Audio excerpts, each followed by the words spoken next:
کمی کی تلافی۔ قیصر ولیم دوم 1888 سے لے کر 1918 تک جرمنی کا بادشاہ تھا۔ اس کا بایاں بازو پیدائشی طور پر ناقص اور چھوٹا تھا۔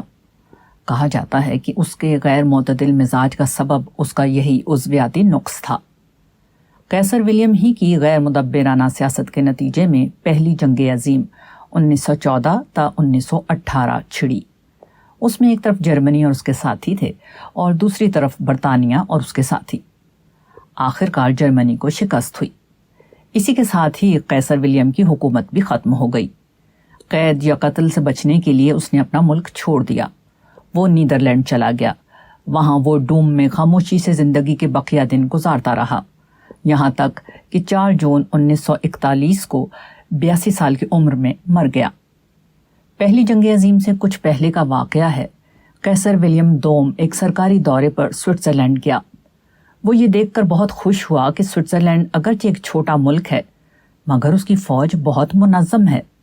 اس نے ملاقات کے دوران سوئٹزرلینڈ کے ایک فوجی سے مزاحیہ انداز میں کہا کہ جرمنی کی زبردست فوج جس کی تعداد تمہاری فوج سے دگنی ہو اگر تمہارے ملک پر حملہ کر دے تو تم کیا کرو گے؟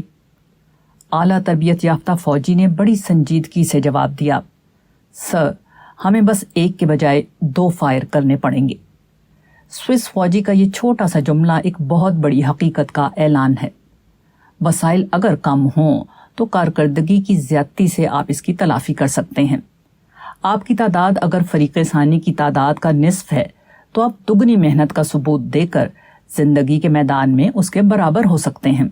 زندگی کی جدوجہد میں کبھی کوئی آگے بڑھ جاتا ہے اور کوئی پیچھے ہو جاتا ہے، کوئی غالب ہو جاتا ہے اور کوئی مغلوب، مگر اس دنیا کے امکانات اتنے زیادہ ہیں کہ کبھی کسی کے لیے حد نہیں آتی۔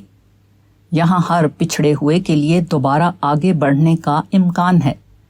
ضرورت صرف یہ ہے کہ آدمی زیادہ بڑی مقدار میں عمل کرنے کے لیے تیار ہو جائے۔